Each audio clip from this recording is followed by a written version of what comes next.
It's not easy being green. Okay. We Having to spend each we had to day play that because joining apart. us now is Olivia Brown, a mother of 3, and she is referred to as a 35-year-old professional cannabis consultant from Hamilton. Is it easy being green, Olivia? No, not nowadays. No. But I'm actually here to change that. You are, and I saw your press release, but I also follow you on Facebook, and you are really advocating for cannabis medicine, and you don't want people, and especially people with young children, to be scared. Yes, I'm working on the stigma with parenting and cannabis and professionalism and active cannabis use, which I think needs to be addressed immediately in Canada. Okay. Wow. Yeah. Well, because I'm a mother of 3, and I use cannabis as medicine. I'm one of the few that bothered to go through the correct steps and get my federal exemption. And I believe that it's important to be documented for this medicine to be used for medicinal purposes. What about when it comes to children? Well, I think anybody with a little bit of cannabis knowledge knows that it's absolutely safe for children. Well, if the THC is all taken out, I would say that it's safe for children. Well, actually, no? the THC actually regrows brain cells, and my education has led me to believe that it is actually completely non-toxic and safe, and actually aids the body in homeostasis, which is the rebalancing of itself. It can aid in weight loss and anxiety and depression and... Okay, hang on. Let me stop you there. Yes. Weight loss? What about the munchies?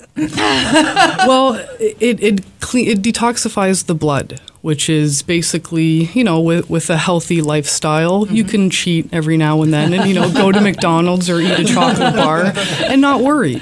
Right. So tell us about, we have medicine now, creams for pain relief that are using things. And I think these might be more appealing to people. That's my area right now with my work with Cannabis Infused Reflexology. So I would like to state that it's not just cannabis infused. We're having great success with other infused lotions such as frankincense and myrrh. Anything with a truly anti-inflammatory property that derives from a plant and you can put into an essential oil, you can add to a cream and have great success medicinally, topically. And when it's absorbed in the skin, when you use it topically, it's not absorbed into the bloodstream or the circulatory system, so you don't get the effects of the THC, and you can function normally like I do.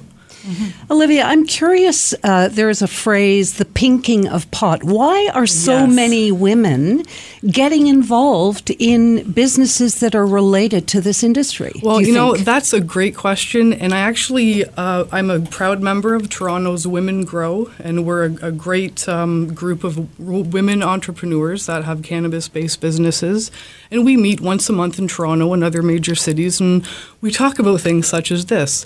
So I did some deep thinking about that question, and I've come to the conclusion that women are natural caregivers. We're naturally, if we see someone hurt or see someone in need or in pain, we're going to aid them as quickly as we can and as effectively as we can.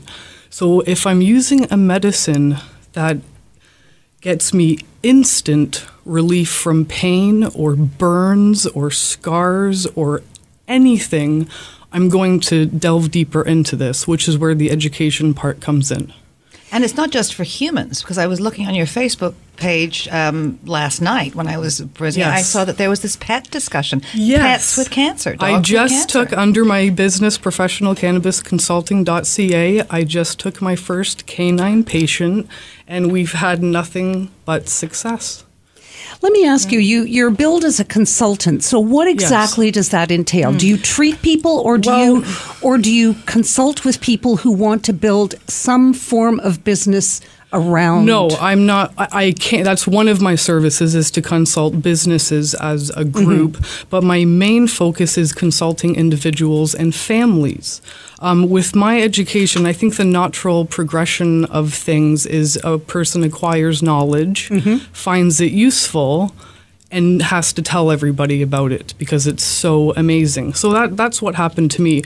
But I was finding that the unprofessional face and the kind of ragamuffin face on cannabis in the current, I didn't like that. I didn't mix well with that. I was having really a hard time getting some conversations with professionalism and education behind it. So that's when I decided to go to school and study cannabis medicine as a whole. Where do you go to school to study that? Well, currently it's only available online, and it is in the United States. So the University of Ohio has teamed with medicalcannabisinstitute.org, and they are the only ones that are fully accredited with the AMA, the American Medical Association, and these are accredited continuing medical education credits, and I've acquired all of them in the last 6 years. So the people that come to you, what are the majority of their concerns? Where do they center? There's not, it's very broad. There isn't one type of person or phone call that I get. I get calls from parents with severely autistic children. I get calls from parents with severely type 2 children with diabetes. I get a lot of athletes interested in what I do. And just because the knowledge is out there, but I think the disconnect between the public and someone knowledgeable is huge. Well, I think one person that has made a massive difference is Dr. Sanjay Gupta. Absolutely. Because when he turned and he said, like, I was completely wrong, and then we saw the story on Charlotte's Web and what it did, that specific strain did for that little girl. I admit, I was like that before. Were you? Yeah, absolutely. And because, I mean, it was like, if he changed his mind, maybe we can look at this another way. And the specials are amazing. Yeah, I had to do an about face and reassess my work and, come to the conclusion that this is a remarkable medicine that needs to be available to the public in a professional and regulated manner. So how do you feel about the changes to the law that Health Canada announced this week? I'm fine with that. Any reputable, credible company, business should have no problems working with Health Canada in any issue. And growing it at home, small amounts can now... we're talking about something different now. Now we're talking about the patients. Right. So right now, patients with a note from their doctor and approval from Health Canada, they are allowed to grow 2 outside plants or 5 indoor plants.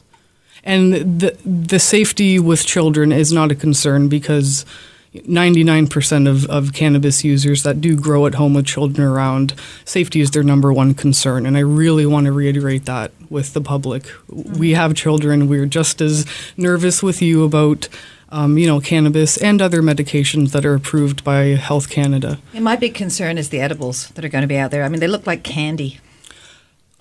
True, absolutely. But I think there's other ways of ingesting it without making it look attractive to children. It's like therapy drops. There's all kinds of There's all kinds of things. You don't need to make it look like a gummy bear to put. you don't need to. And I think the children's safety is everyone's number one concern, and I'm absolutely behind that. So bottom line, you want to destigmatize it for that generation, your children's generation. So how do you present it to them in that it's not just something to eat or ingest freely? I think having conversations like this in a public manner with somebody like me who's educated and professional, I think that's a great start. And I think that was lacking, with exception to a few like Dr. Sanjay Gupta and a few other doctors that have said, I really think we've made a mistake by not looking at this. Well, tell us how people can get in touch with you. I have a website, professionalcannabisconsulting.ca, and on there you can find my history and my bio and list of services that I offer. Well, thank you so much for joining us today. I think this has shed some light on something that many people are talking about. Thank you. When we come back, Toronto-based singer-songwriter Megan Bunnell joins What She Said on The Jewel, and she is going to serenade us live after this short break.